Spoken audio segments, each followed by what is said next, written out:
Welcome to China in Focus. I'm Kevin Hogan, in for Tiffany Meyer. Our top story, the United States is moving forward with its largest ever arms sale to Taiwan, $11.1 billion, aimed at countering Beijing's growing military threats. Taiwan is making a major change to its combat readiness. Its military can now immediately respond to any sudden attack from China, instead of waiting for orders from above. Well, the loss of Taiwan would be a strategic disaster on many levels. A new report says Meta made billions from fraudulent ads linked to China in 2024. How did Meta manage it? Shen Yun Performing Arts launching its 2026 global tour with Europe as its first stop. The Chinese Communist Party has been trying to suppress the group for 20 years now. Here's what a principal dancer said in response. They're spending their time and effort to repress us, then that means we are definitely doing something very, very correct. The U.S. government has collected $1 billion in new tariff revenue after closing a key shipping loophole, the so-called de minimis rule. Chinese e-commerce giants like Temu and Shein had been exploiting it to undercut competitors.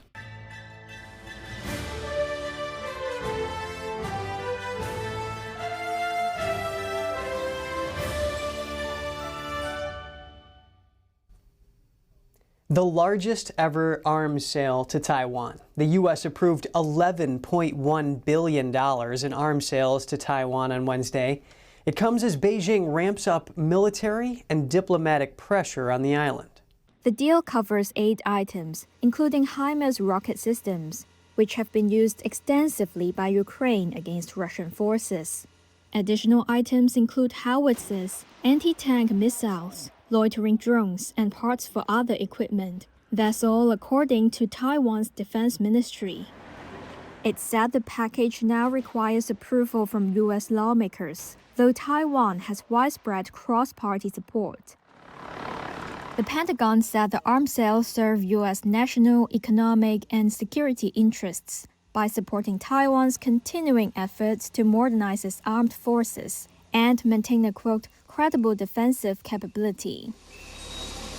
Pushed by the United States, Taiwan has been working to transform its armed forces. President Lai Ching-te last month announced an extra $40 billion in defense spending, saying there was no room for compromise on national security.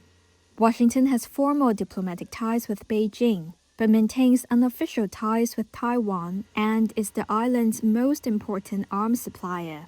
The U.S. is bound by law to provide Taiwan with the means to defend itself, though such arms sales are a persistent source of friction with China. On Thursday, China told the U.S. to, quote, immediately stop arming Taiwan. If approved, this arms sale would be the second such package during President Trump's second term. The first was a $330 million deal back in November. Taiwan is critically important to the United States. It's home to the world's most advanced semiconductors and holds a key geopolitical position in the Indo-Pacific region. Here's what Rick Fisher, senior fellow at the International Assessment and Strategy Center, had to say. Well, the loss of Taiwan would be a strategic disaster on many levels. Taiwan is right in the base of the first island chain. The first island chain essentially contains Chinese global power projection. So if Chinese Communist Party were to take control of Taiwan, they would immediately work to turn it into a massive military base for their naval forces, air forces, missile forces, nuclear submarines. Taiwan would be an unsinkable aircraft carrier that they could use to blockade Japan, blockade South Korea, intimidate the Philippines, essentially force the Japanese, the South Koreans, and the Filipinos to do what the Chinese have long wanted, to basically decide between whether the Americans can guarantee their freedom with peace or whether they should surrender to the Chinese Communist Party's diktat, get rid of their alliances with the United States, and send American military power back to Hawaii. Taiwan making a major change to how it prepares for a potential Chinese invasion. The island's defense ministry said Monday that if China suddenly launches an attack, the Taiwanese military can respond immediately without waiting for orders from above. The move aims to prevent China from catching Taiwan and its allies off guard, such as by turning military drills around the island into an actual invasion. 3 years ago, China launched a massive military drill that effectively surrounded Taiwan. The move comes after former U.S. House Speaker Nancy Pelosi's visit to the island. A Taiwanese military expert says this change on the island's defense posture would address a vulnerability. In the past, Taiwan's military would wait for orders from its command and control center on whether to respond and where to deploy the troops. But if the Chinese Communist Party launches a sudden attack or turns a drill into actual combat, then the command and control center might lose its contact with its chain of command or be lost in chaos. Su noted that giving lower-level commanders the authority to make decisions is turning Taiwan's defense system into a hydra. That way, Taiwan's military wouldn't lose its systematic defense capability if one of its heads were cut off. Each unit can fight independently, and it allows them to maximize their defenses. Taiwan says this is part of Beijing's strategy to harass the island without engaging in actual combat, aiming to wear down its armed forces by keeping them on constant alert. Its defense ministry added that China has been practicing attacks on Taiwan, sending warships further into the Pacific toward Australia and New Zealand. A new report says that Meta received a significant number of fraudulent ads from China in 2024 and made billions from them. But the company says it takes measures to prevent scam ads on a global scale. NTD's David Lamb reports. A Reuters investigation says that Meta was faced with high levels of fraudulent ads from China in 2024. China's authoritarian regime bans its citizens from using Facebook, Instagram, and WhatsApp, but it allows Chinese companies to advertise to other countries on the platforms. As a result, Meta's ad business was booming in China, reaching more than $18 billion in annual revenue in 2024. That's more than 10% of Meta's revenue.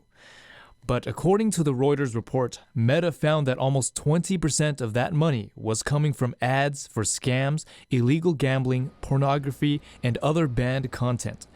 The company created an anti-fraud team to reduce the ads by half during 2024, also reducing revenue. But then the team was, quote, asked to pause its work and disbanded the China-focused team. Meta spokesperson Andy Stone said the anti-fraud team focused on China was always meant to be temporary and that Mark Zuckerberg didn't order the team's disbandment. Zuckerberg's order to the teams was to redouble efforts to reduce harmful content all across the globe, including in China. Stone said Meta's automated systems over the past 18 months have blocked or removed 46 million ads submitted through its Chinese business partners, usually before users saw them. Senators Josh Hawley and Richard Blumenthal have demanded a federal investigation into the scam ad problem. The report comes as China's Ministry of National Defense is under fire for creating a social media account on X on December 8th. Some users questioned how the authorities can access the platforms when ordinary citizens are prohibited from doing so. David Lamb, NTD News. Meta's main social media services, Facebook, Instagram, and WhatsApp, are banned in China. Chinese users can only access these platforms by using a VPN to bypass Beijing's internet blockade. The Chinese Communist Party does not allow this, and users could face arrest if they're caught. Shen Yun Performing Arts is officially launching its 2026 World Tour with Europe as its first stop. One of the company's groups arrived in Paris, France on Tuesday. This year marks the 20th anniversary of Shen Yun's founding, making its opening performances in France especially noteworthy. Shen Yun's steadily growing popularity and consistently sold-out shows in France over the years reflect the strong appreciation European audiences have for the company. Let's take a look at this report from France. On December 16th, artists from the Shen Yun International Company arrived at Paris's Charles de Gaulle Airport, where they were warmly welcomed by fans cheering, "Welcome Shen Yun." As this year marks Shen Yun's 20th anniversary, the artists expressed both excitement and anticipation. I feel very honored and very excited to be part of the first show of the 20th year. And I'm just really eager to show the audience all our hard work that we put in this year and to show what we have for this year. Honestly, it does feel a little bit surreal because we spend half a year polishing, refining our performance, especially working with the other choreographers and the crew and the production. But as soon as that curtain opens up on the first show, it's like, wow, this is real. Like, this is the beginning of a new journey, a new 2026 Shen Yun show. Through classical Chinese dance and a unique blend of Eastern and Western music, Shen Yun artists aim to share hope and traditional values with audiences worldwide. The main message we want to show to the audience is one of hope and compassion. You know, it's like right now we're living in a very dark times. You know, a lot of hard stuff happening. But then we want to show people that there's still hope in this world, and maybe that hope is Shen Yun. Feeling that traditional values like truthfulness, compassion, tolerance, courage, dignity is still alive and relevant in the world today. I think when you see this show, you know, you really see that there's a lot of hope. It's very uplifting. Not only is it reviving traditional culture, but it's demonstrating that when you do, you know, good things and follow, you know, an upright path, there are good outcomes to come from that. You know, so it's something very uplifting. What we portray with Shen Yun is a traditional Chinese culture, the real traditional Chinese culture, China before communism, and that is what the CCP is afraid of to have the world see, to see how wonderful and how knowledgeable and great the Chinese people were without this totalitarian government repressing them.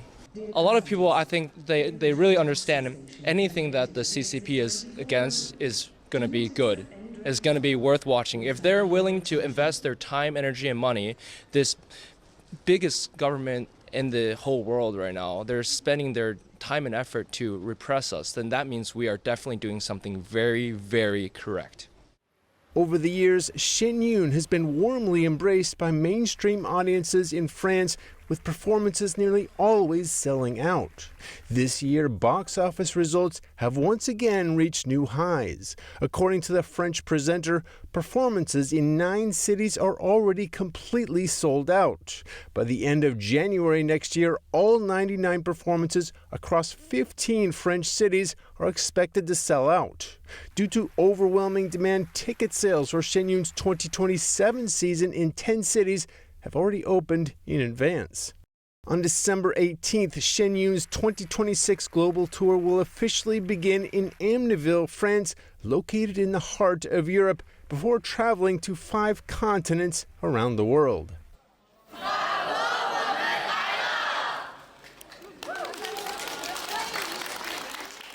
This season, Shen Yun will perform in 170 cities across 5 continents, including dozens in North America. To book tickets, you can visit shenyun.com. Coming up, the U.S. government has collected $1 billion in new tariff revenue after closing a key shipping loophole, the so-called de minimis rule. Chinese e-commerce giants like Temu and Shein had been exploiting it to undercut competitors. U.S. funds boost China's military, including its nuclear technology. An investigation uncovers how the Chinese Communist Party is exploiting American taxpayers' money. Over on Capitol Hill, lawmakers are scrutinizing Intel over its ties to China. The U.S. chip giant is weighing whether to use equipment that some say could pose national security risks. And the U.S. military strikes another alleged narco-terror boat, killing 4. Some lawmakers pushed for congressional approval to block President Trump from striking drug boats. The attempt failed. More on that after the break here on China in Focus. Welcome back to China in Focus. I'm Kevin Hogan. The Trump administration says it has collected $1 billion in new tariff revenue after rolling back a key shipping loophole. That's according to new data from Customs and Border Protection. The de minimis exemption allowed packages valued at $800 or less to enter the country duty-free. President Trump first closed the loophole for shipments from China and Hong Kong, then expanded it worldwide in August. Customs officials say the change has increased seizures of unsafe and non-compliant goods by more than 80%. Tariff rates now range from 10 to 50%, depending on where the goods come from. The de minimis rule wasn't intended for mass commercial retail imports, but Chinese companies like Temu and Shein have used it as a tariff loophole to undercut competitors. They ship low-priced goods directly from overseas, mostly from China, to U.S. consumers in individual packages. Because each shipment falls below the de minimis threshold, the products can avoid import duties and much of the usual customs scrutiny. This allows the companies to sell items at much lower prices than U.S. retailers who must pay full duties on bulk imports. A settlement worth over $7 million from 3 Chinese-owned real estate companies. The payment was to settle an allegation from the Justice Department. These Chinese firms allegedly lied to obtain pandemic relief loans meant for small businesses in the U.S. But in reality, they are part of a Chinese conglomerate with tens of thousands of employees worldwide. An attorney from Wisconsin said Congress created these loans to help American small businesses during the pandemic, not to fund large Chinese-owned corporations. The Chinese companies allegedly provided false information to obtain the pandemic relief loan. And lawmakers are sounding the alarm. An investigation uncovers how the Chinese Communist Party is exploiting U.S. taxpayers' money to fund its own military, including sensitive nuclear technology. NTD's Melina Weiskup reports. In the past 2 years, $6 billion worth of research and more than 4,000 papers published within the Department of Energy involved collaboration with Chinese researchers. Half of that research is fueling China's defense and industrial base. Some of the Chinese entities involved are among the leading universities for defense and nuclear weapons research. This is according to a newly released report by the Select Committee on the CCP. The report is not hypothetical, congressional investigators say, detailing hundreds of instances in which Chinese researchers received awards after their collaboration with U.S. researchers led to breakthroughs. For example, collaboration with a U.S. professor helped the CCP in its research into high-yield explosives and Chinese nuclear weapons development. At the same time, lawmakers are pushing legislation to stop Americans from unknowingly propping up CCP entities that threaten U.S. national security. Congressman Andy Barr and Senator John Cornyn leading on the Fight China Act.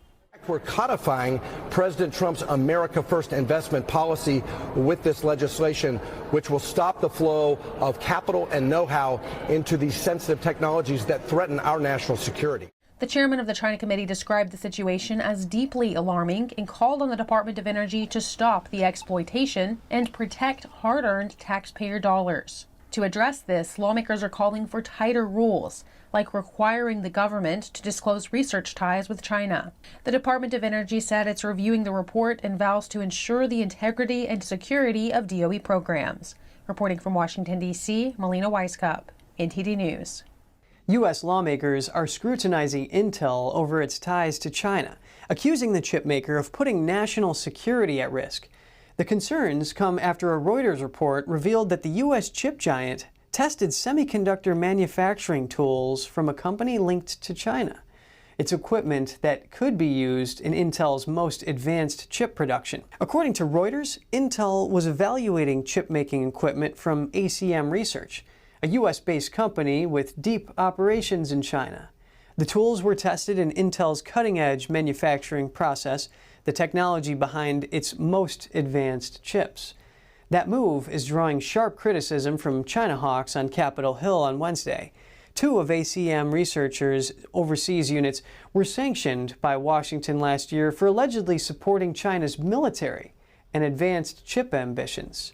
One senator called the move egregious, saying it could compromise America's most advanced semiconductor capabilities.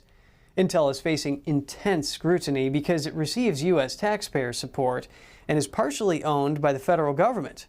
House China Committee Chair John Mulinar warned there's no faster way for the U.S. to lose its edge in AI chips than by using China-linked manufacturing tools. While ACM Research is headquartered in the U.S., a lot of its research and development happens in China. The company also sells equipment to major Chinese chip makers, including firms tied to Beijing's military. Intel hasn't confirmed plans to move forward with the tools, but the testing alone has sparked debate over how far U.S. companies should go when its supply chains put national security at risk. The U.S. carried out another airstrike Wednesday on a suspected drug trafficking boat in the eastern Pacific, killing 4 people. The military says the vessel was operating along a known narco-trafficking route. Take a look.